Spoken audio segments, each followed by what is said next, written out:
What is up, everybody? This is your boy, Teran Rodriguez, bringing you another edition of Set Point. And as always, we have ourselves a busy and jam-packed show for you all. As first and foremost, the NVA playoffs have arrived. 8 teams into the playoffs. One team will be crowned the NVA champion of 2022. Which team will emerge victorious? Find out momentarily. And how about the Fort Lauderdale Open? We have a new pair that was crowned champion, and then we had another pair that pretty much just swept everybody. Who were they, and how dominant were the pairs? And the Big Ten Women's Volleyball media poll in the preseason has been released. Which team is the favorite to win the Big Ten in women's volleyball, as we are less than 1 month away from the NCAA women's volleyball season of 2022. So hand me a volleyball. Set the net. I'm about to serve you up some volleyball action here on Set Point. This is Teran Rodriguez bringing you another edition of Set Point here on IA Sports Radio, your direct feed for all that is sports.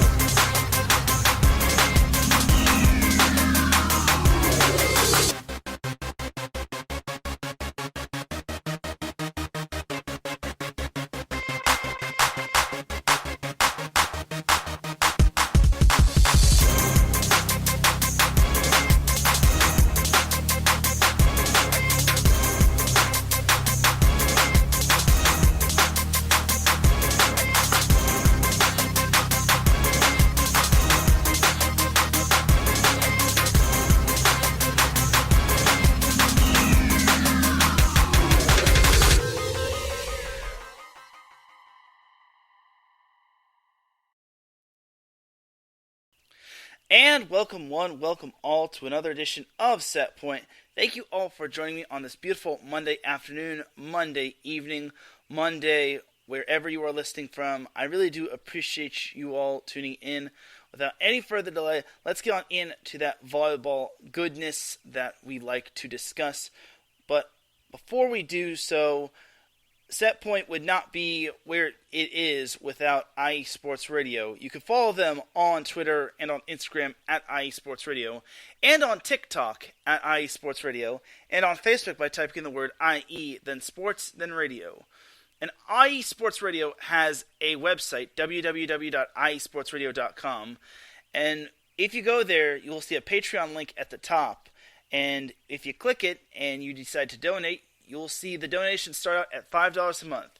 This will get you a shout-out from all 28 of our shows, and higher tiers include IE Sports Radio merchandise, access to IESRU, the podcasting university of IE Sports Radio, and even a chance to be featured on a segment of IE Sports Radio's flagship show, The Defining Moment, with Larry B. Because for the past 8 years and counting, IE Sports Radio has been bringing you amazing content ranging from interviewing legendary athletes, coaches, and other authorized media personnel to building tailor-made shows dedicated to all major sports cities around the country. All the while, we've been continuing to be by the fans and for the fans. With your help, we are ready to take the next biggest step. Thank you, everyone, for all of your support and for making IE Sports Radio your direct feed for all that sports. Thank you to all of our Patreon supporters, Bay Area Raised Apparel, Marcus Lowe's Great, Key to the Gate, and a donor that remains anonymous. And also, shout out to our fan of the month, Justin Ekstrom, a Minnesota Vikings fan from Minnesota. Without any further delay, let's get on into this volleyball action. So we're actually going to start off with some NCAA women's volleyball, as we are approximately 25 days away from the first match of the season, and we're probably less days away from scrimmages. So today actually is the first ever Big Ten Women's Volleyball Media Day, which is absolutely amazing. And honestly, I have major FOMO, aka fear of missing out, when it comes to this. And I really wish I could have attended this event. I see a lot of my volleyball personality friends going to this event, and I just feel left out on it, if you want my honest take. But I'm there in spirit, and it's in Chicago, so I'd have to make trips to go to Chicago, spend the night there, go back, and then I'd probably have jet lag. But it's all good in the hood. I will survive. One day I will probably attend a Big Ten Women's Volleyball Media Day. So today, also, in addition to the Big Ten Women's Volleyball Media Day, the 2022 preseason poll was released. And all 14 teams have been locked in their respective positions. So we'll start with 14 through 10. So 14 through 10 consist of Rutgers at 14, Indiana at 13, Iowa at 12, Michigan State at 11, and Maryland at 10. Maryland at 10. We'll just go Maryland at 10. And then 9 through 6 consists of Northwestern at 9, Purdue at 8, and Illinois and Michigan are tied at 6th. So 5 through 1 will consist of Penn State at 5, Ohio State at 4, Minnesota at 3, Nebraska at 2, and your number 1 team that is projected to win the Big Ten Women's Volleyball Conference is Wisconsin. So that is basically your Big Ten Women's Volleyball preseason poll. My thoughts on it, I'm going to be honest, I didn't think Purdue would get that much of a shaft all the way down to 8. I expected them to be like 6. I guess Michigan is going to be good with May Pertovsky as one of the top players returning for Michigan. And Illinois coming off of that big round of Sweet 16 appearance after they knocked off Kentucky. And they do return a good chunk of their players. So I kind of understand why Purdue is 8th, but I don't know. I think Purdue's going to be a little bit better than 8th. I think they could be... I feel they have the potential to be top 5, but honestly, it is going to be a game of which team is going to beat each other up more. Because Purdue did lose a few of its players, like Caitlin Newton, to graduation, and that's a big loss right there, as it's going to be tough to replace a player of her excalibur.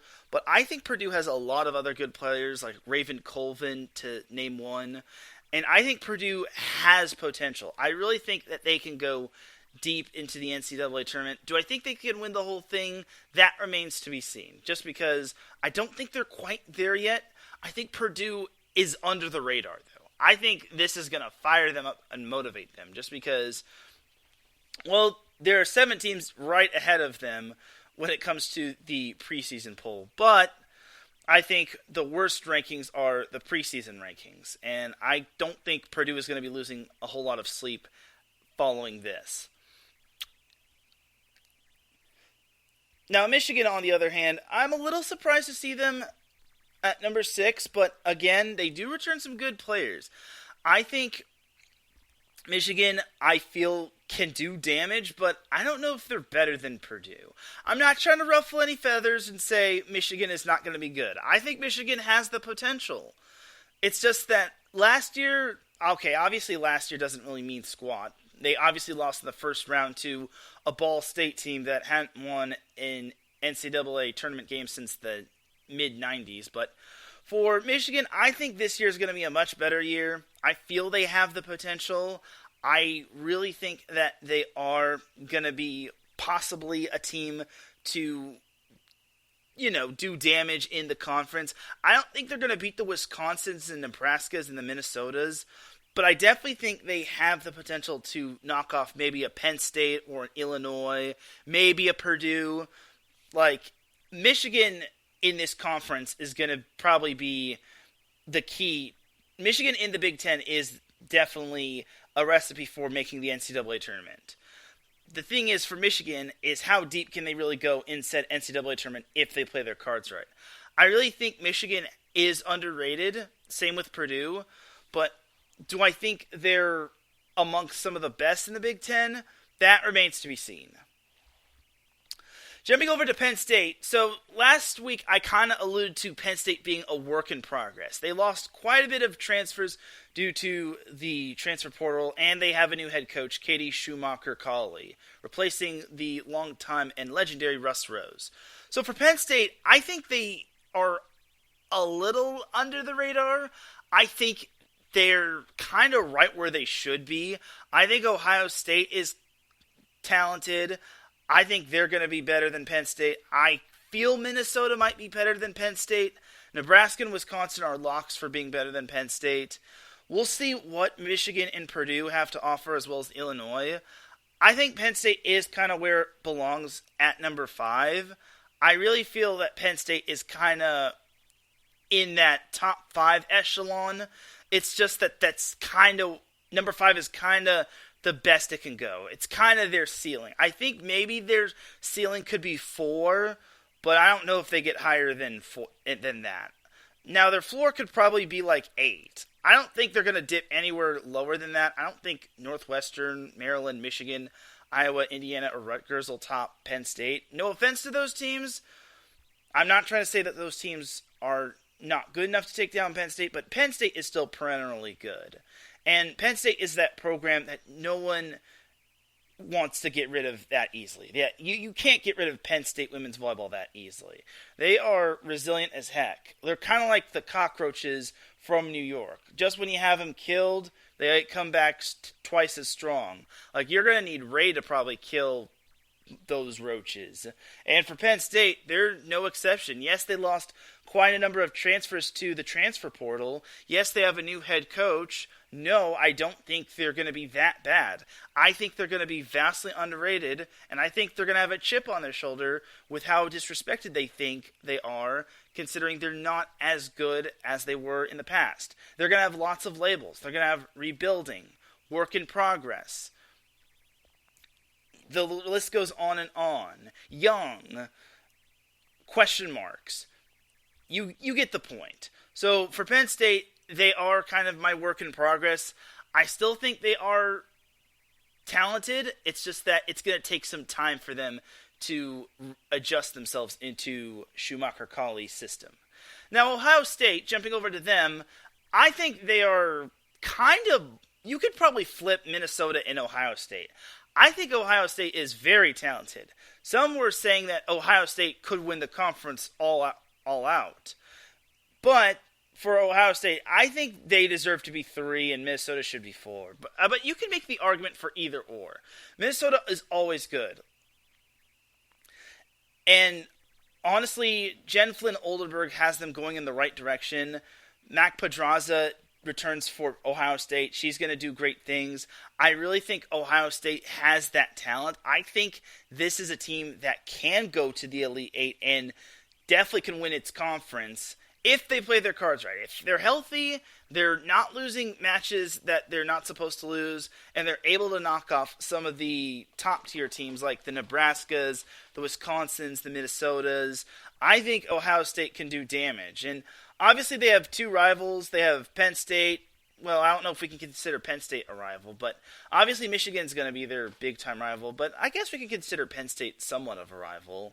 Either way, I think Ohio State is going to come ready to go, and they have quite a bit to prove, and I think it's a good thing that they're not labeled as a team that could win the conference, just because that gives them something to prove, and it gives them that extra motivation, whereas if they're put on a pedestal of being a conference champion or expected to be a conference champion, I think that would go straight through their head and it would put a target on their back. Now, for Minnesota, I can say the same thing about them. I think they can be a talented up there team. I really think that Coach McCutcheon does a great job with his program. I really think that Minnesota has a good team year in and year out, and they're going to have a challenging schedule if I'm not mistaken. So for Minnesota, well, the same can be said for Ohio State, but I think Minnesota mirrors Ohio State with ease. I really think that Minnesota is just like Ohio State. They have talent on their team, they have great coaching, and I think they have that potential to possibly challenge Nebraska and Wisconsin. Do I think they can go deep into the NCAA tournament? And I know this is a little early to say this and ask this, but it still remains to be seen. Last year, Minnesota kind of proved me wrong, as I actually had Minnesota losing, admittingly, in the round of 32. They wound up going all the way to the Elite Eight and losing to the eventual champion, Wisconsin. But for Minnesota, I think 3 is probably their ceiling. I don't know if they'll go any further than that, but I think 3 is their ceiling when it comes to the Big Ten. Same can be said for Ohio State, except I kind of feel Ohio State can be 2 if they play their cards right, but I feel 3 is probably realistically the best that Ohio State can finish at. And same can be said for Minnesota. Now, going to Nebraska and Wisconsin, I'm a little surprised to see Nebraska being number 2, considering they returned so many players. Now, obviously, I have to also address the elephant in the room when it comes to Nebraska. Kayla Caffey has entered the transfer portal, and unfortunately, she won't be returning to Nebraska. She's in the transfer portal, and she'll be spending one last year at another school, whether it's at UCLA, Long Beach State, or anywhere. Caffey's not returning. But that's not going to deter Nebraska. Nebraska has a great freshman class coming in. They return a lot of great players, led by libero Lexi Rodriguez, and I really think that this Nebraska team could overtake Wisconsin. Now, Wisconsin, on the other hand, despite losing, obviously, Dana Retke and Sydney Hilly and a few of those other players, I really think this Wisconsin team can defend its crown. Obviously, it's going to take a little bit more time readjusting without the life of Dana Retke, but they have a middle blocker that is just as good, Anna Smrek, who was named the tournament's outstanding player, and she's only a sophomore. Last year she was a freshman. She obviously performed really well in that final against Nebraska, and in addition to having Anna Smrek, Wisconsin also has, I think it's Anna McDonald. Either way, she transferred from Kansas, and I really think that Wisconsin is going to be as good as ever. Obviously, it's going to be a whole different identity than the team that they were from last year, but I really think that this Wisconsin team can do damage. Looking at their roster, yes. Oh, no, Anna McDonald is a whole different player. So, Caroline Crawford, that's her name. Caroline Crawford is the girl from Kansas. So, my apologies. Wisconsin does have a player named Anna McDonald, but she's libero defensive specialist. Caroline Crawford is the transfer from Kansas, who I think can fit in that middle blocker position quite well. And then add Devin Robinson into the fray and Izzy Ashburn running the offense. I really think that Wisconsin can definitely do good. Also have to remember that Danielle Hart, who did tear her ACL in practice last year, she is returning for her 5th year, and that is huge. Last year, Danielle Hart obviously missed the biggest chunk of her final season, but fortunately for her, she did get a redshirt season, so she will be coming back for a 5th year, and she will look to try to etch her way back into the system. Now, my thing is, you have Anna Smrek, you have Danielle Hart, and you have Caroline Crawford. Of those 3 middles, do you put them all in in a rotation, or do you put like Anna Smrek on right side or Caroline Crawford on right side? And then you also have but also make note of this: Devin Robinson is also going to play right side as well, and she's partially a middle as well. So, and then Anna Smrek is also going to be right side. So Wisconsin has some questions to address in terms of its middle blocker position, like who's going to be the odd player out, or are they just going to like shuffle around different lineups? Like, is Anna Smrek going to play right side? Is Devin Robinson going to play a little bit of the left side? What's going to happen with Jade Demps? Is she going to get worked into the lineup? Is Julia Orzel going to probably shuffle some time with Jade Demps? That's going to be some major question marks. Like, Wisconsin is so loaded with talent that it can kind of be a problem just because you don't know what their personnel will be. You don't know what their lineup is going to be. I really think Wisconsin is going to be loaded with talent. I don't know if they'll stack up. I don't know. I feel they have the potential to defend its crown and knock off Nebraska again. But Nebraska returns so much talent. Like, it's not even funny how much talent Nebraska returns. And also, like I said, they have a great freshman class. I don't know who to predict when it comes to Wisconsin and Nebraska. One half of me says Wisconsin, the other half of me says Nebraska. Like, you could make a great claim for both of those teams. Like, I bet you the preseason poll was oh so close. I think maybe Wisconsin might have gotten just one more point ahead of Nebraska.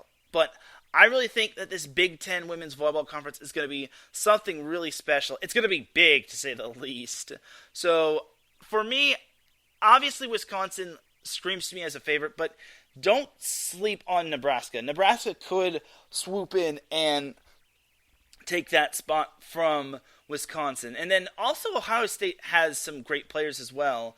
And Minnesota is definitely a great defensive team. I definitely think Minnesota's greatest strength is their defense, whether it's digging the ball or blocking the ball. Either way, I think Minnesota is definitely underrated, in my opinion, in the Big Ten. And like I said, Hugh McEachern does a great job when it comes to coaching his team. And obviously you can't sleep on Penn State and Purdue and Illinois. Like, Illinois is probably going to be the biggest surprise this season for me. I think Illinois has that potential. It's just that can they duplicate their success from last year? I really think that Illinois' biggest question is, can they duplicate their success from last year? Obviously, they made the NCAA tournament as an at-large, and they eventually toppled Kentucky, but the buck really stopped there, as they basically just got stonewalled by Nebraska. So there's that. Mike Pat joins us in the live chat room. He says, "Good evening, sir." He says, "Florida State is the best volleyball team in the Big Ten."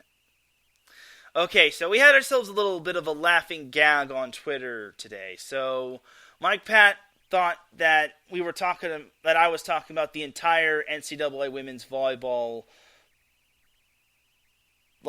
preseason poll, but I was just talking Big Ten, and he thought Florida State got left out, and I kind of had to tell him, Mike, Florida State's not in the Big Ten. They're in the ACC. So, yeah, we had a little bit of an early laughing gag on that, but yeah,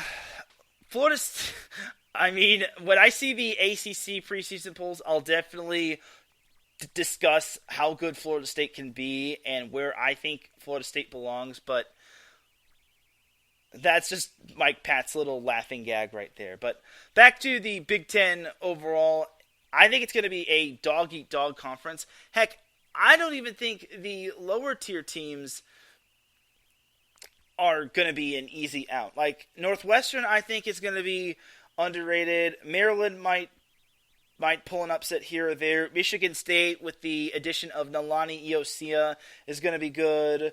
And then you can't really sleep on Iowa, Indiana, and Rutgers. So overall, I think this Big Ten conference in women's volleyball is going to be a big-time showdown each night. And from top to bottom, I think it's going to be a dogfight. I don't think there's going to be any easy matches, in my opinion. So that's going to do it for the Big Ten Women's Volleyball preseason poll and their media day.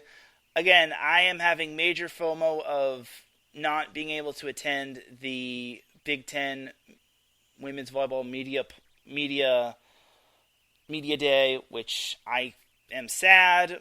I wish I could have the words to express how I wish I could go to this event, but it's in Chicago, and I'm still working at my part-time job, so yeah.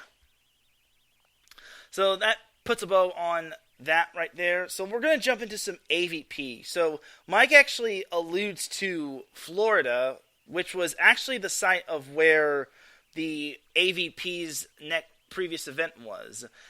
As we welcome Marcus Losgreat in the chat room, he says, "What up, doe," which is his catchphrase. I'm just recapping, or actually I was breaking down some Big Ten women's volleyball. So now we're going to jump into some AVP, as the AVP jumped to Fort Lauderdale for the Pro Series. And yes, Marcus did make it into Set Points chat room. So thank you for tuning in, Marcus. So, but back to the AVP and its Fort Lauderdale Open. It was kind of an eventful AVP tournament. So for me, it was kind of the tale of two gender tournaments, if you ask me. And that's not trying to be sexist, right? Because the men's side, it had one pair just dominating. It just basically just tore apart its opponents. And then on the women's side, we actually had a pair that just miracle worked its way through the bracket, and it's quite amazing if you ask me. I really think it's quite incredible. So for me, the AVP started off. We'll start with the men's side. So for the men's side, it was basically, like I said, it was basically just a one-sided affair. As I wouldn't say one-sided affair, just because we did have the not number one seed winning it, as the one that won the whole tournament was Triborn and Trevor Crabb. But here's the thing about how they won it. I'm impressed by how they won the tournament, because they did not lose one set throughout this entire tournament. They basically just swept every opponent. They went a perfect 5-0. It's quite incredible. They swept their first matchup, they swept their second matchup, their quarterfinal matchup, their semifinal matchup, and their final matchup against Theo Brunner and James Schulk. It was basically a sweeperoo. So it was basically a dominant effort overall, and I'm surprised the AVP kind of didn't make note of that. I'm not trying to knock them, but I'm pretty sure this is probably, we haven't really seen this a whole lot. Just because for a 2 seed to do that, especially against the 1 seed, it's quite amazing. But I guess this also means that the AVP is just that wide open when it comes to the men's side. Like, in the semifinals, Trevor Crabb actually had to play his brother, Taylor, in the semifinals, as Taylor Crabb partnered up with Taylor Sander. But in the end, Triborn and Trevor Crabb basically swept him, while Theo Brunner and James Schulk swept Paul Lotman and Miles Partain. So, for Theo Brunner and James Schulk, they don't really have much to be ultimately ashamed of. They only lost 3 sets overall in the tournament. They lost 1 set to Teran Rodriguez in the second round, and then obviously they got swept in the final by Trevor Crabb and Triborn. So I really think the final could have gone either way between Brunner and Schulk and Bourne and Crabb. But for me, I really think it's quite impressive that Bourne and Crabb were able to win it by dominating fashion. Like, they just swept everybody. It's like, it wasn't even funny. Like the 3 seed couldn't even take a set off them. Not even the 1 seed took a set off them. And the 4 seed, which was Taylor Sander and Taylor Crabb, they couldn't even take a set off them. So, could this possibly be the top men's pair when it comes to the Pro Tour? That still remains to be seen, but honestly, it's amazing how they were able to win that whole thing. Just because it's just so tough to not drop a set. And this was actually the Pro Series. So next one is going to be the Atlanta Open, which is actually going to be the Gold Series. Interesting. That's going to be this weekend, but more on that later. So to wrap up on the men's side, Triborn and Trevor Crabb really showed that they are one of the dominant pairs in the AVP. This kind of makes me wonder where Phil Dalhausser and his partner was. Like, I would be interested... Oh, yeah, Phil Dalhausser and his partner, Sutton, unfortunately, was the 14th seed. They were 14th seed, my goodness. But I guess John Sutton... I'm going to assume that John Sutton isn't really Phil Dalhausser's primary partner. I think Phil Dalhausser, obviously working with a new partner, he has to work out kinks, he has to have team chemistry, he has to basically adapt to a whole different system other than his primary partner. But overall, for Phil Dalhausser, I'm pretty certain he's not going to let this bring him down. So that is the AVP Fort Lauderdale Open on the men's side. Jumping to the women's side. Now, the women's side was quite the doozy. So does anyone remember who Haley Harward and Tina Gradina is? Well, if you don't know, well, let me tell you, they are the real deal. So, for a brief introduction on who those two are, Tina Gradina and Haley Harward were actually the 2022 AVCA Beach Volleyball Pair of the Year. It's quite amazing that they won Pair of the Year. They led USC to a second straight national championship, and USC only lost one match altogether. I want to say that Haley Harward and Tina Gradina went undefeated this past season. And you also have to remember that Tina Gradina is an Olympian. She represented Latvia when it came to the Olympics last year. And Haley Harward, obviously still new to the AVP tournaments and the system and whatnot and the scene. Obviously, she and Tina were definitely new to the whole AVP, but to me, I basically said this on Twitter, don't be surprised on how deep their tournament run is. That's a team that has great team chemistry and that has worked well with one another. Mike Pat says, how do volleyball system changes affect a player compared to other sports? I know in football, the wrong scheme can ruin your career. So, volleyball system changes, well, if comparing to indoor to outdoor, obviously, when it comes to outdoor versus indoor, you have more elements against you. You have the sun, sometimes have the wind. The surface that you're standing on isn't flat, and sometimes just when you think the ball is going to be sailing out, it just has that right amount of air in it to like drop on the line and basically land in.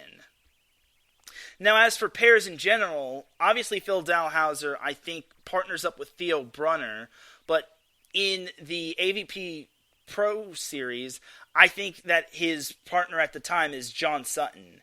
And once like the Tour Series is back, or once he basically gets his primary partner back, or whoever it is, Phil Dalhauser is much more adaptive to having his primary partner as opposed to having John Sutton as his partner. Not that John Sutton is not a good partner for Phil.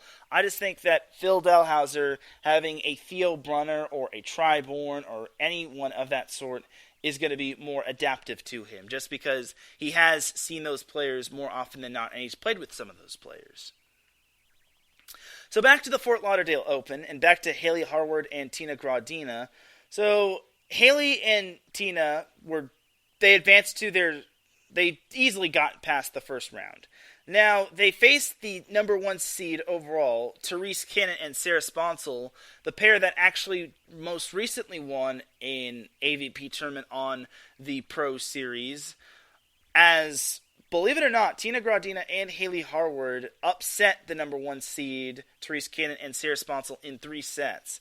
And then following that match, Gradina and Harward faced another talented pair in Teran Rodriguez and Kristen Nuss, or as everyone liked to call them, Team Tiger. And something else to keep in mind, and something else I should make note of, is that Teran Rodriguez and Kristen Nuss were actually the 2021 AVCA Pair of the Year. So once Harward and Gradina faced off against Rodriguez and Nuss, it was basically Pair of the Year versus Pair of the Year. Here's the thing, though. I think it's a bit of a mismatch, though, just because Tina Gradina is an Olympian, and Kristen Nuss and Teran Rodriguez are basically, they're still newcomers when it comes to the AVP. Yes, they've had team chemistry when it comes to playing at LSU. Obviously, they won a bunch of matches together with the Tigers, and they also won an AVP tournament.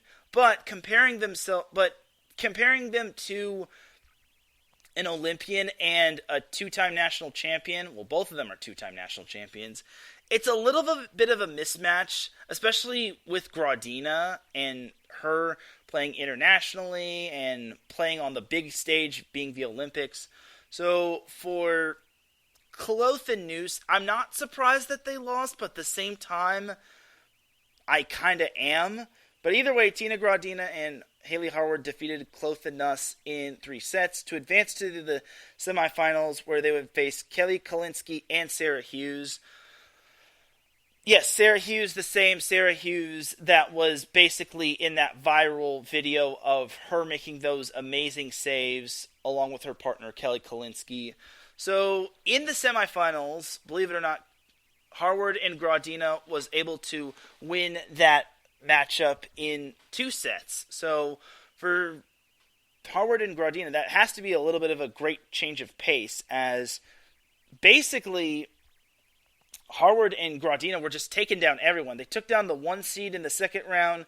They took down the 4 seed in the quarterfinals, and he took down the 3 seed in the semifinals. And keep in mind, Kalinsky and Hughes do have good team chemistry. Yes, Sarah Hughes has bounced around so many different partners, but honestly, she's definitely adapting well to Kalinsky, and the two basically have each other's back. They did win a tournament outside of the AVP, so I really think that Sarah Hughes and Kelly Kalinsky, beating those two is no easy feat. I really think that's the thing, and I think this is the first time Haley Harward and Tina Gradina have played in an AVP tournament, and they got this far to the final. Now, jumping over to the other side of things was just all over the place. So, Kelly Cheng and Betsy Flint, or Kelly Clace and Betsy Flint, Kelly Cheng got married, and basically her maiden name, Clace, is no longer there, so now she's Kelly Cheng. Either way, Kelly Cheng and Betsy Flint won its first match, then won its second match, and then won its quarterfinal match against Kelly Kalinsky and Sarah Hughes, which, ironically enough, that was the battle of the former USC partners. And then the semifinals, Kelly Cheng and Betsy Flint actually fell in the semis to Julia Scholes and Gina Yarango. So, Gina Yarango and Julia Scholes were actually the number 11 seed, and they upset Zana Muno and Brandy Wilkerson, but Scholes and Yarango fell in the second round to Kalinsky and Hughes. So, what happens to a team when they lose in the bracket? They don't get eliminated, but they fall to the contenders bracket, as basically you have to win your way there, and if you don't, you basically are eliminated. So Julia Scholes and Gina Yarango won their little elimination match, as they won in 3 sets. Then they won the next one in 3 sets, and then they actually won the following contenders bracket match in 3 sets, as that one actually was against Teran Rodriguez and Kristen Nuss. So the fact that Julia Scholes and Gina Yarango had to battle their way through the contenders bracket is quite something. They eventually made it to the semifinals, where, once again, they upset Kelly Cheng and Betsy Flint in 3 sets. So Julia Scholes and Gina Yarango, the 11 seed that had to battle their way all the way down through the contenders bracket, made it all the way to the final. If you had the 11th seed and the 8th seed in your final of the Fort Lauderdale Open, give yourself a pat on the back. But if not, don't worry about it. I don't think anyone had this on their bingo card. But before I get to the final, so Gina Yarango, Julia Scholes, Haley Harward, and Tina Gradina have one thing in common. Does anyone here want to take a guess? I'll give you all 10 seconds.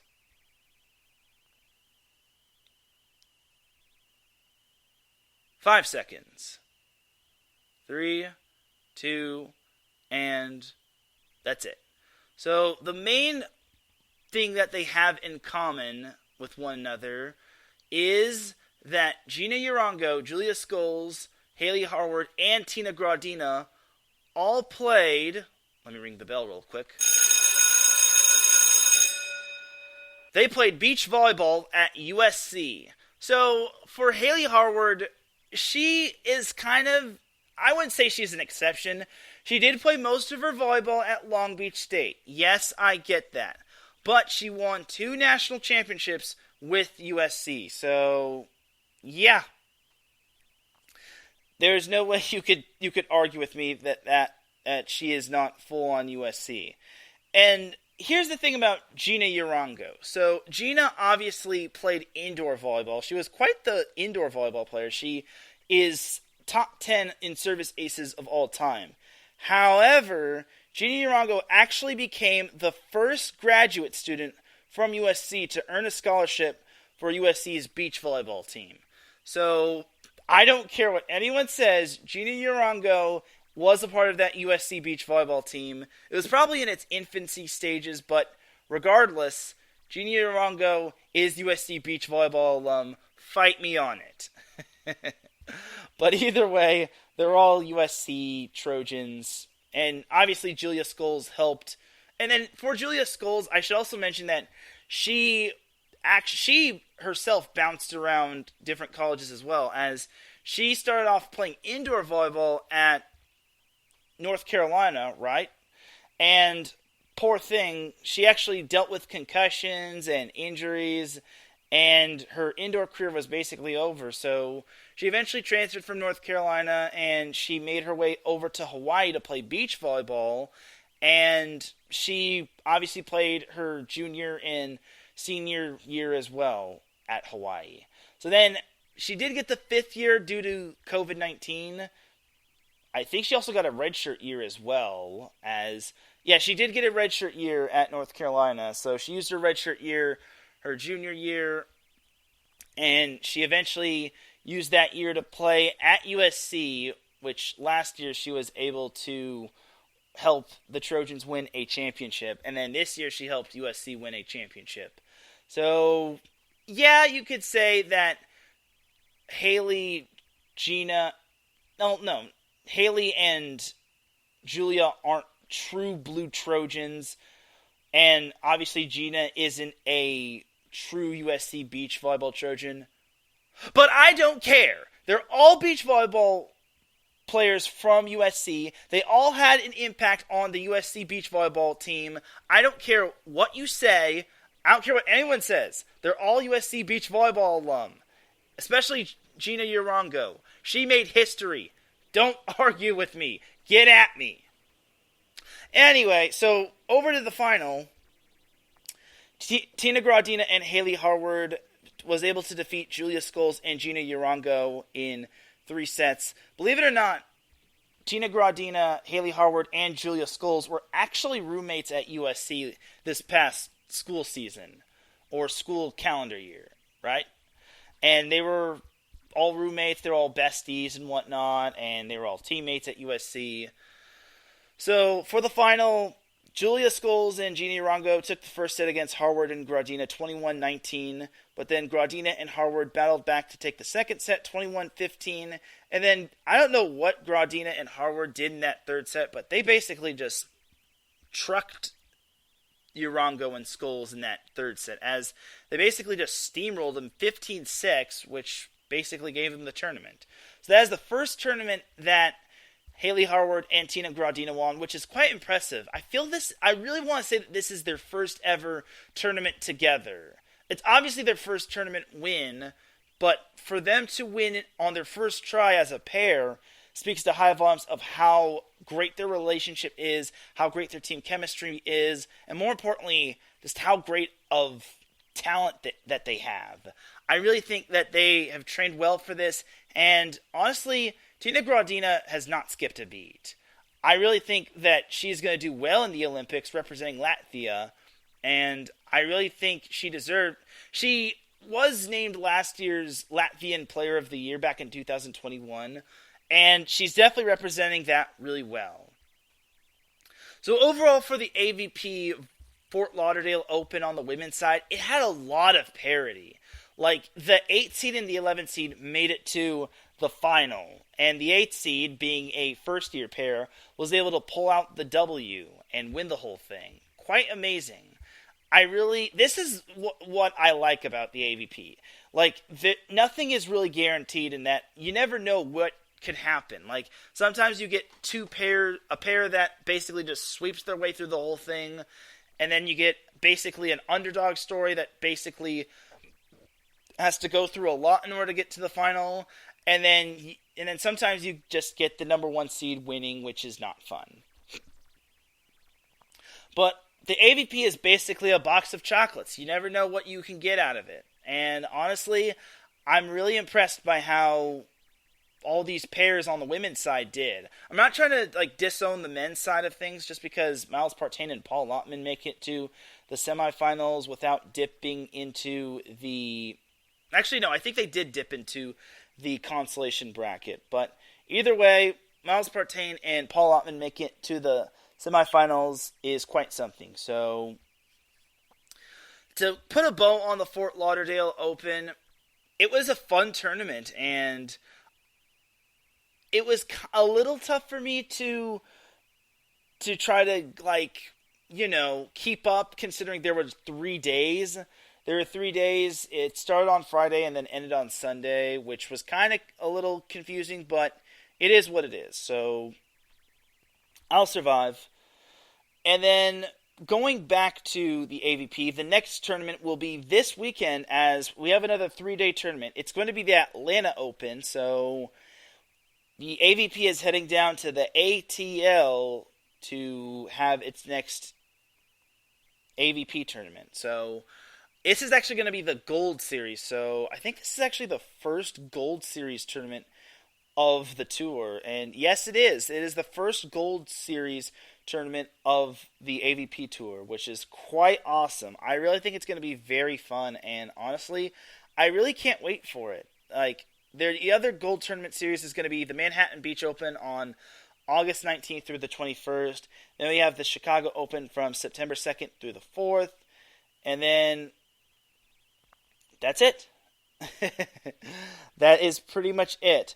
The AVP actually takes a hiatus following the Phoenix Championships, as the next AVP tour following the Phoenix Championships will be on November 12th through the 13th, which is the Huntington Beach Open.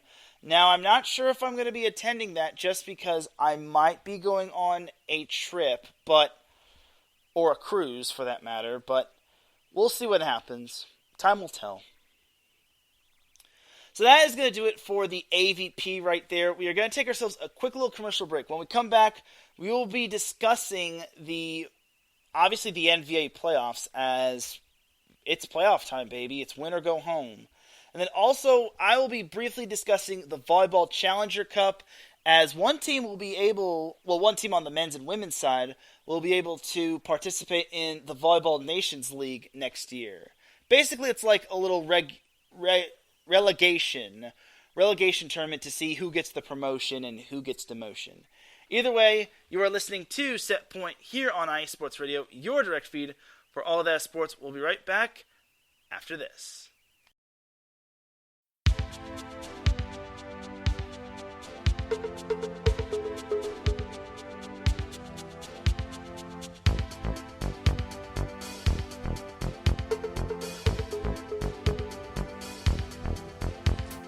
What's up, sports fans?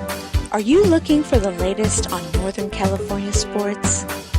Then take a trip out west with me, your host, Gina G, on Reppin' the NorCal Sports, right here on IE Sports Radio, your direct feed for all that is sports. I'll be bringing it to you all the way live every Monday at 3 p.m. Pacific, 6 p.m. Eastern. And it's always a packed show. I'll bring you everything Dynastic 49ers, the bite of the San Jose Sharks, torture of the San Francisco Giants, the Golden State Warriors that we still believe. Then take you across the bay to the rise and grind of the Oakland A's. I've got you covered on college ball from the Cal Bears to the Stanford Cardinal, so that no matter what, reppin' in NorCal sports is always reppin' the Bay. So if you bleed red and gold, or you're looking to keep an eye out west in them thar hills, don't miss me, Gina G, on reppin' in NorCal sports. Catch me every Monday at 3 p.m. Pacific, 6 p.m. Eastern, and I'll have your fandom repped harder than a trio of defenders guarding Stephen Curry before his buzzer beater is Gucci.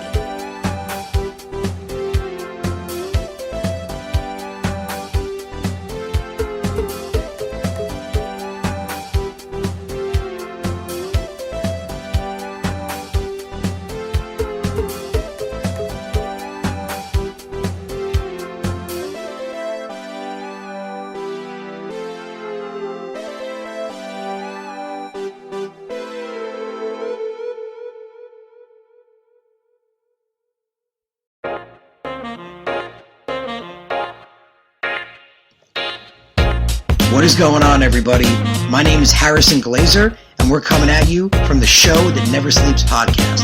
I cover the Jets, the Islanders, the Nets, and the Yankees. This is Pierre Moss, and I cover the Mets, Knicks, Rangers, and the Giants. Our show is live every Wednesday through Spreaker and a bunch of other ways to get our content. Again, we're the Show That Never Sleeps podcast. We talk about all those New York sports. It's a lot of fun. We get into all of it. Please tune in. Again, that's Wednesdays at 6 p.m. And we look forward to having you guys right here on 90 Sports Radio, your direct feed for all that is sports.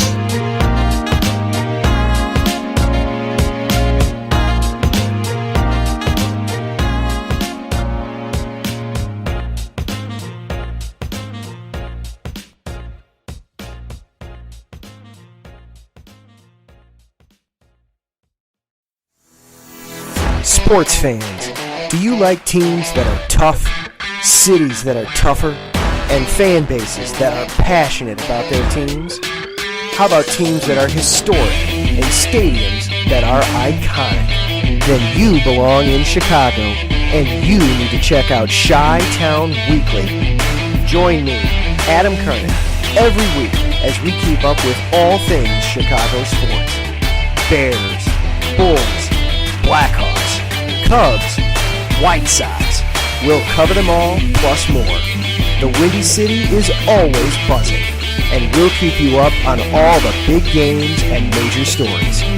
So tune in to Chi-Town Weekly every week right here on IE Sports Radio, your direct feed for all that is sports.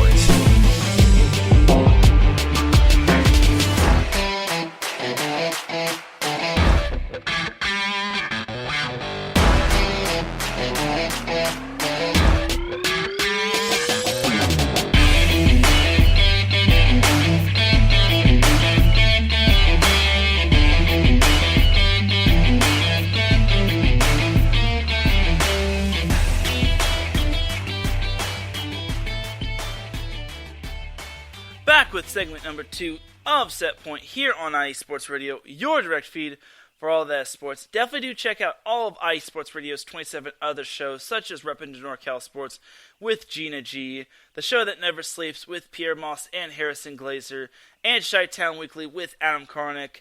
Chi-Town Weekly always comes on an hour before Set Point goes live. Unfortunately, tonight, Adam had some technical difficulties, but he was able to get in a quick little short show. He will be back in full time next week, as Adam Karnick will be discussing all things Chicago sports, such as the Chicago Bears, the Chicago Bulls, the Chicago Sky, the Chicago Cubs, the Chicago White Sox, and many more. He may talk a little of Northwestern and Illinois women's volleyball too, but I digress. Alright, back to segment number 2 of Set Point.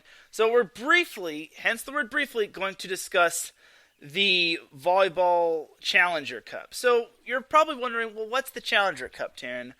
It's basically the teams that weren't invited to the VNL facing off against one another. And whoever wins the Challenger Cup basically gets to play in the VNL next week.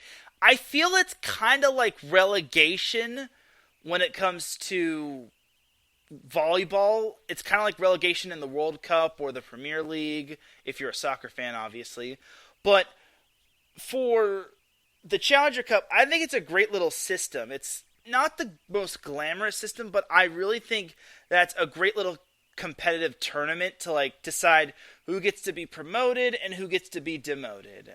Basically, it's kind of, I don't want to describe it as like an NIT, but I think it's basically the comparison that fits the bill. So I really like the Challenger Cup. I wasn't too fully focused on it, but I was interested in it, and I really thought that it was basically going to be a great little tournament for like all the other teams that weren't invited to the VNL or that didn't play in the VNL. But either way, the Challenger Cup did have, on the men's side of things, Cuba defeating Turkey in the final. They won 25-17, 23-25, 25-20, and 25-20. It was quite the good win for Cuba. And then the third place game, which I guess no one really cares about, Korea defeated Czechoslovakia in 5 sets. And then on the women's side of things, we had Croatia defeating Belgium in 4 sets, 25-20, 21-25, 25-22, and 25-21. And then in the third place game, Puerto Rico defeated Colombia in 4 sets. But all that matters is first place when it comes to winning the Challenger Cup. Because basically, Croatia on the women's side and Cuba on the men's side will be participating in the VNL next year. So good for both those teams. I'm excited to see both those teams participating in the VNL. I think that the VNL is going to be something that everyone looks forward to in the summer. I feel it's kind of like a miniature version of the World Cup.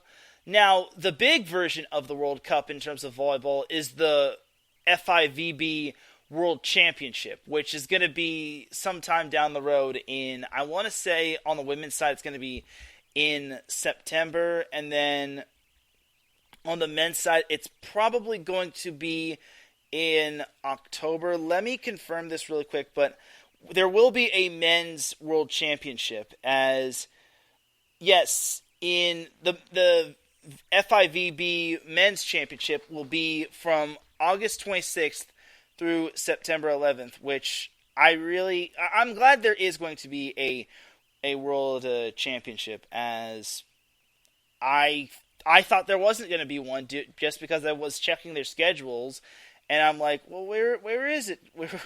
Where am I? Where's it going to be at? And where do I find the schedule for everything? So, yeah, there will be a men's volleyball world championship as well, just like there will be on the women's side of things. So the women's world championship is going to be from September 24th all the way to, I want to say, October 1st, which looks realistic if you ask me. But either way, yeah, September 21st all the way through September 24th all the way to October 1st. And basically, I think it's going to be a great time. I think we're going to see everyone playing their best volleyball, and I really think that everyone will be basically wanting to face one another. And I think it's going to be a nice little preview of what the Olympics might come to be come 2024. But we're not looking that far ahead. But back to the Challengers Cup, I really think that the Challengers Cup is definitely a much better version of... It's basically a relegation NIT. And I really think that it's basically brings out the competitiveness to all those teams that didn't get invited to the VNL. And I really think that it's going to be something that everyone looks forward to for years to come. And I think everyone is basically just going to play their hardest. Now, I'm not sure who's going to get relegated down to the Challengers Cup next year from the VNL. I imagine it might be the last place team, but I'm not going to actually guess on who is basically going to who basically is going to get relegated and whatnot, because I'm not the biggest expert when it comes to relegation systems. I imagine it could be the last place team, but either way, I'm not going to make those guesses or assumptions. I'm just going to go by the facts and basically say that Croatia is guaranteed themselves into the women's tournament, and then Cuba has guaranteed themselves into the men's tournament, so on the VNL side of things. So basically, those are your two newcomers for the VNL for 2023. I know we're looking a little too far ahead, but honestly, for me, there's no such thing as looking far ahead, just because time moves so fast, and once the World Championships are done, basically everyone's just going to be going back to playing pro and whatnot. So I think it's going to be quite fun to see the World Championship, and I'm going to be interested to see how those teams do. I'm definitely keeping my eye on the U.S. and Brazil and whatnot, and then I'm also going to try to make the U.S.'s exhibition matches against Turkey on August 28th, or 27th and 28th, if I'm not mistaken. Yeah, 27th and 28th. Just because it is at Long Beach State, and I know the Long Beach State people really well. My only fear is that they won't be the ones, like, guaranteeing me a spot at the table, but who's to say? So that is going to do it for some international volleyball side of things, or some FIVB. Basically, we won't have any more discussion of that until the World Championships. But hey, it was still a fun summer season. Now let's jump on into the NVA, and oh goody, we got a lot of news regarding the NVA. So obviously this weekend is the NVA playoffs, but you're probably wondering why my title is called the NVA on ESPN. Well, for those that did not hear about this, the NVA is actually going to be televised. Yes, it's going to be televised nationally. It's actually going to be televised on, can we get a drum roll please? It's going to be televised on ESPN 3. That's why my title is basically the NVA on ESPN.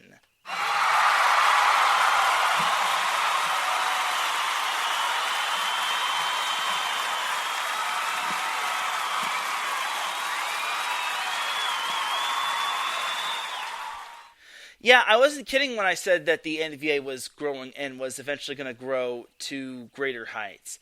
And with the NVA finally getting some national televised recognition, I think it's amazing. It's going to be on ESPN3. My title is also a pun of the NBA on ESPN, but for the NVA to basically be on ESPN is just a barometer of how far it's gotten. It basically shows how far the NVA has gotten ever since it first started out. I really think that the NVA is a great a great pro league. Obviously, it doesn't have...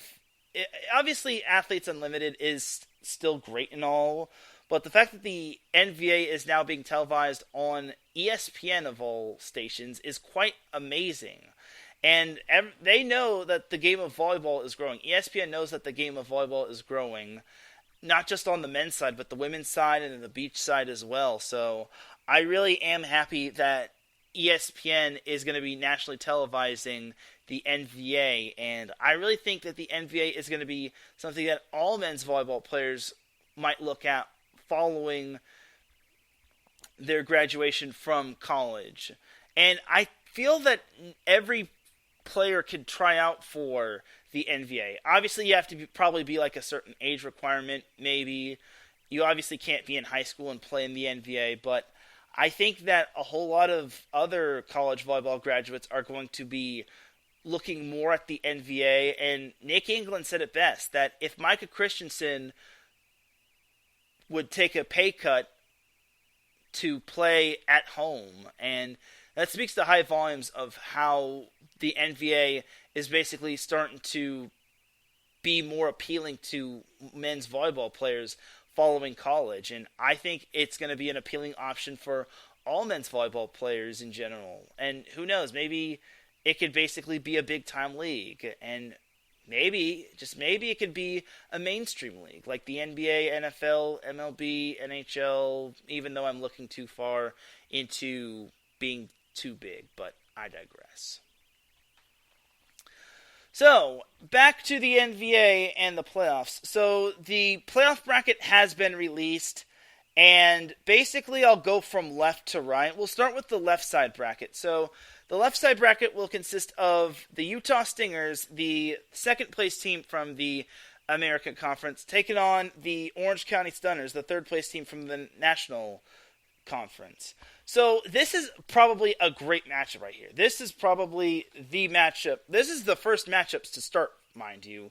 This will start at 9 a.m. Pacific time, and it'll be the whole playoffs begin on Friday. So for this matchup, this is definitely a big-time matchup just because the Stunners are the reigning NVA champion, but the Stingers are definitely under the radar. They're that OG team that is definitely good. This year might be one of their down years, but I feel Utah is vastly underrated, and they could give Orange County a run for their money. Obviously, the American Conference was dominated by the Las Vegas Ramblers, but the division that the Stingers were in was a dogfight as well, as that division was mainly the most balanced division out there, and eventually Utah was able to come out on top of the pack, and eventually they were able to lock in that number 2 seed. And getting the number 2 seed is no easy feat, especially since Utah basically had their ups and downs, but now they're taking on the Stunners.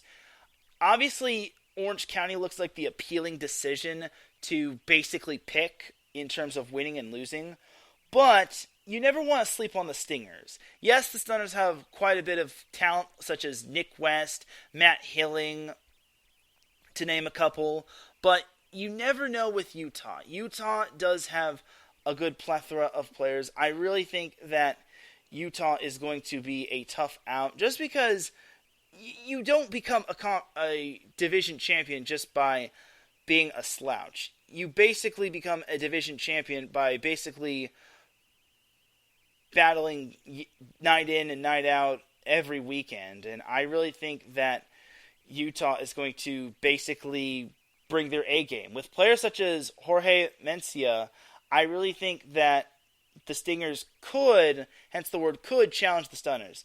And in addition, they also have Inoval Ramiro, who is also one of their top players as well. So I really think that the Stingers could, hence the word could, possibly give the Stunners a great match. I think this is probably your match of the day right here. I really think this is probably the most, it could go either way match of the day right here. So that's my little preview for the Stingers and the Stunners. I feel the Stunners have the edge when it comes to this match, but you can't sleep on the Stingers. I just think it's going to be a great match overall, so there's that. Jumping on over to the bottom half of the left bracket, we have the New Jersey Freedom, which finished first in the National Conference, taking on the Dallas Tornadoes, which finished fourth in the American Conference. So, as we all know, the New Jersey Freedom finished a clean 10-0. They didn't lose a match, while Dallas, I wouldn't say they limped their way into the playoffs, but they were able to make it, not by the greatest of ease, but they were able to make it at 4-6, which they actually finished second in their division, but they were able to just basically inch their way into the playoffs. They are definitely led by Felix Hernandez, who is basically Mr. Strong Arm himself. So Dallas can go as far as they want to, so long as, depending on how far Felix can take him. If Felix has himself a big night, I think Dallas can definitely go far. But here's the thing. Dallas is only good depending on how Felix plays, and depending on how the opposing team is able to adapt to him. Like, Felix is definitely a great player, don't get me wrong, but it's just him. We don't really see a whole lot of other players stepping up. Like, obviously it's just set the ball, Felix, hope to get the kill. If Dallas wants to go deep and upset the big dog that is the New Jersey Freedom, they're going to need to get everyone involved. It can't just be the Felix Hernandez show. It's basically got to be everyone just wanting to... The setter just basically has to distribute the ball more. And I really feel that possibly Dallas has a shot. Now, New Jersey, on the other hand, they're led by Joe Norman, but New Jersey has a plethora of middle blockers, and it's just quite amazing that Joe Norman leads the team in blocks as well as kills. I really think that he's actually second, believe it or not. Joe Norman is actually second in the NVA in kills, right behind Felix Chapman. I said Felix Hernandez, it's Felix Chapman, but Felix Chapman is basically the kill leader of the NVA, as he has 226. Joe Norman is right behind him with 148. So I really think that it's going to be a battle of Joe Norman versus Felix Chapman. I really think we're going to see a lot of balls bouncing between those two. The thing about the Team Freedom, or the New Jersey Freedom, is that basically they have other options. They have Ian Cap, who is good. Timothy Fertier is also another option. I really think that the New Jersey Freedom is great all around. And like I said, I spoke with Carlo Edra a couple weeks ago, is that their serving and passing is just off the charts. If that team serves and passes well on a nightly basis, no team is going to stop them. No team. Not even the best of teams can stop him. And honestly, the Freedom are battle-tested. They obviously had a distance match with the Stunners, and they obviously went the distance with the Texas Tyrants. But honestly, I think this New Jersey Freedom team is really battle-tested. They're really well-coached. I'm not trying to put them on a pedestal, but this team looks really good. The only team that I feel maybe has a shot at them is either Texas or the Ramblers, which are on the other side of the bracket. But for the Freedom, as long as they just play their game, as long as they serve and pass well, if they're blocking as good as well, then they're not going to have too many problems with this matchup. But you can't sleep on Felix Chapman. He is apparently the face of the NVA, and he's probably going to get the MVP of the NVA. Now we jump on... Oh, by the way, the Tornadoes Freedom matchup will be at 3 p.m. Pacific time. That's actually going to be match number 3. Match number 2, jumping on over to the right side of the bracket, will be the Texas Tyrants versus Southern Exposure. Texas Tyrants finished 9-1 in the National Conference, with its only loss being against the Freedom, while Southern Exposure finished 4-6 as they finished 3rd in the American Conference. So here's the thing. Texas has been beaten up quite a bit this season. They have been injured from back to front. And honestly, here's hoping they do have their full roster, because if they don't have their full roster, it could be a bumpy ride for them. But Jake Langlois and Gianluca Grosso are both really good kill leaders. Jake Langlois has 109 kills, and he has a kill percentage of 460, which is quite impressive. Gianluca Grosso has 90 kills. He's hitting 400 on the season. I think that those two are going to be a tough duo to stop when it comes to the Tyrants. Now, as for Southern Exposure, they've kind of had their ups and downs, but they came alive when it truly mattered most, when it came to the latter parts of the events of the NVA. As Tyler Hubbard-Neal leads the team in kills with 67, according to the NVA website. I feel he can take them far, but for Southern Exposure, they're going to need to play a near-perfect game if they want to take down Texas. Obviously, Texas is a good team, but Southern Exposure obviously was resilient. The thing for Southern Exposure is this. Can they go far in this tournament should they get past Texas? If Texas is at full strength, then you could forget about it. But don't count out Southern Exposure. I think Southern Exposure is very scrappy. I think they have talent on their team. It's just that there's a lot of those other teams that are just like basically stacking up to them in terms of talent and height and all those other good things right there. But overall, for Texas, this should be a match they should win. But don't be surprised if Southern Exposure's scrappiness is able to keep up with the strong arms of Langlois and Grosso. And then the last match on the right side of the bracket, by the way, the Texas Tyrants versus Southern Exposure matchup will be at noon. That will be following the Utah Stingers Orange County Stunners matchup. So the last matchup of the quarterfinals will be the Las Vegas Ramblers versus the Los Angeles Blaze. The Ramblers finished 9-1 atop the American Conference, finishing first in the American Conference, while the Los Angeles Blaze finished 3-7 and finished fourth in the National Conference.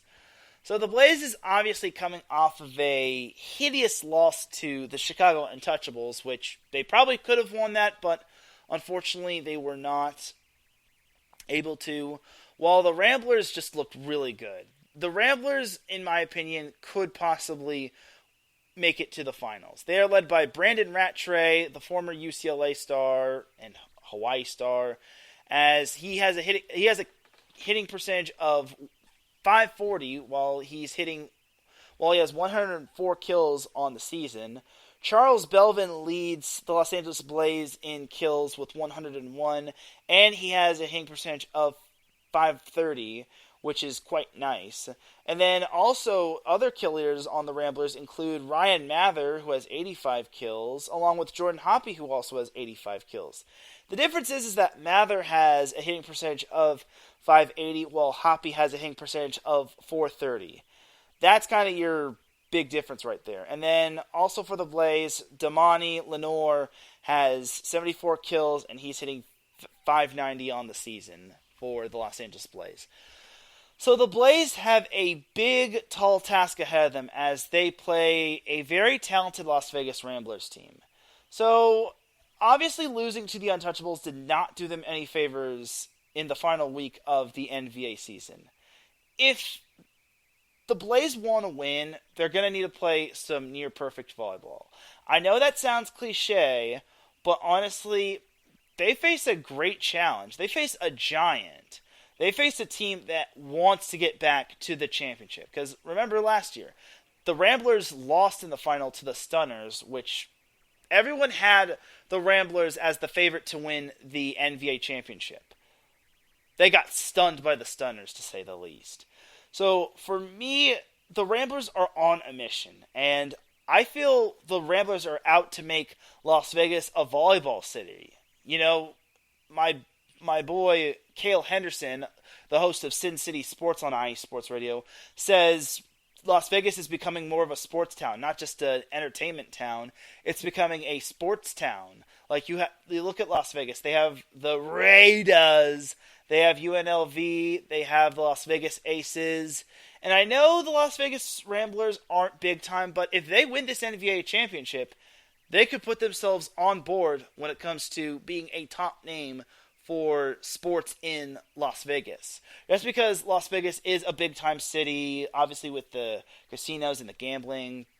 But if the Ramblers do win that NVA championship, they could put themselves on the map in terms of sports in Las Vegas. I know volleyball is not really everyone's first sport, but hey, I really think that Vegas can have a good volleyball team.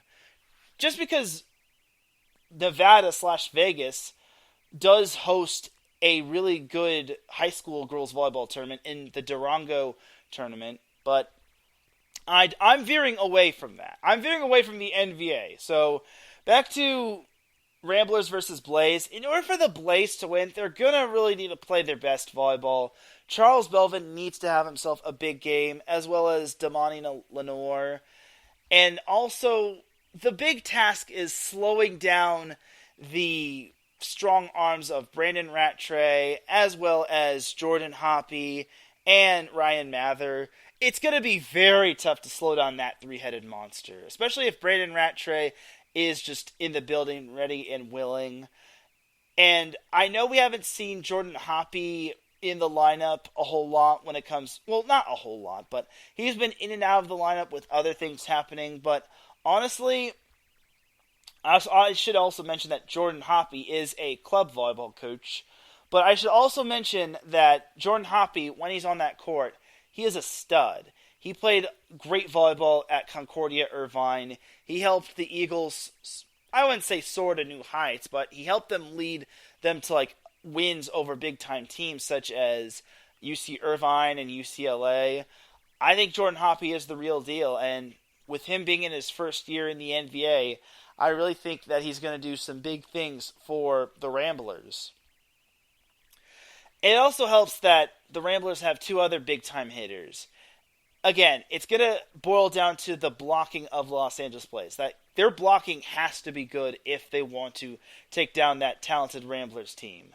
If they're able to do so, then we could see a big upset, but I'm not going to hold my breath on that. I really think the Ramblers are going to win this one. If the Blaze do somehow pull the upset, I will eat my crow next week. I will eat my crow. So, overall, that's kind of your preview of the whole NVA playoffs, as that matchup between the Ramblers and the Blaze is actually the final matchup of the quarterfinals, as that will be played at 6 p.m. Pacific time. I think it's going to be a fun little match. I think it's going to be a great quarterfinals starting out on Friday. Saturday is the semifinals, as the right the right side of the bracket semifinals will be at 3 p.m. Pacific time. And then the left side of the bracket semifinals is going to be at 6 p.m. Pacific time. And then there is a third place game, as that will be at 11 a.m. Pacific time, while the championship game will be at 2 p.m. Pacific time on Sunday. I kind of almost forgot about the third place match, but yeah, third place match is on Sunday at 11 a.m. Pacific time, and then the championship game is at 2 p.m. Pacific time. Both are slated for Sunday, which is the final day of the NVA season. I can't believe the NVA season has gone by so quickly. It feels like it just started in event number 1.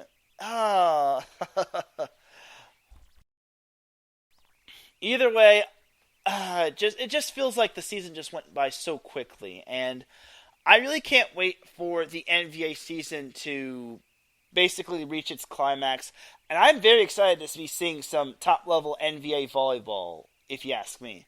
I really think that this is going to be big time. This is going to be electric, if you ask me, and honestly, I cannot wait for the NVA playoffs. I'm going to be there in attendance, going to be there as a member of the media. I will be getting some clips and posting them through Twitter on my SetPoint account, which you could follow at set_point.ie.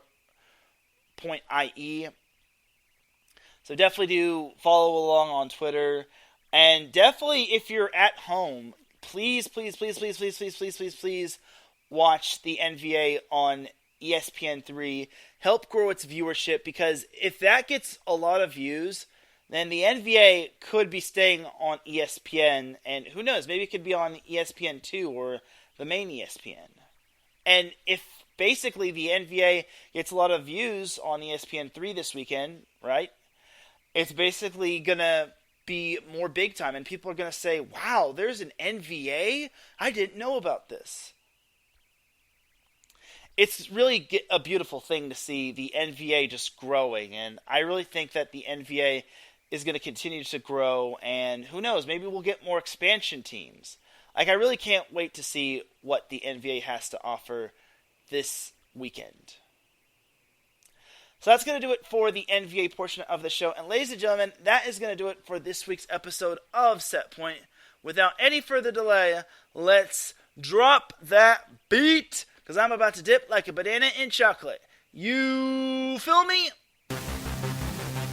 Thank you everyone for tuning in to SetPoint. I really do appreciate you all tuning in.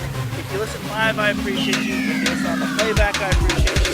If you listen at work, I appreciate you. If you listen at any time, any place, anywhere, even in the wee hours of the morning, I appreciate you. Big shout out to the live chat room on Spreaker, Mike, Pat, as well as Marcus Looks Great. I really do appreciate you two tuning in. Be on the lookout for... I also should mention this. Season 3 of SetPoint is coming to a close. Next week we're going to have the NVA playoffs recap, and then also following that week will be the Season 3 recap of SetPoint, and then we're going to jump right into Season 4 following that, right? It's going to be a fun time, and I can't believe Season 3 is almost coming to a close when it comes to SetPoint, because it feels like yesterday that I just started Season 3 of SetPoint. Either way, for everyone here at IE Sports Radio, this is Teran Rodriguez signing off. Have yourselves a great week. If you're going to be at the Pierce Sports Center in San Bernardino, please come by and say hi to me. I'm a big guy. I will probably have like a polo shirt and jeans on, and I will see you all next week for SetPoint, or this weekend for the NBA playoffs. Have a great weekend. I'll see you then. Peace!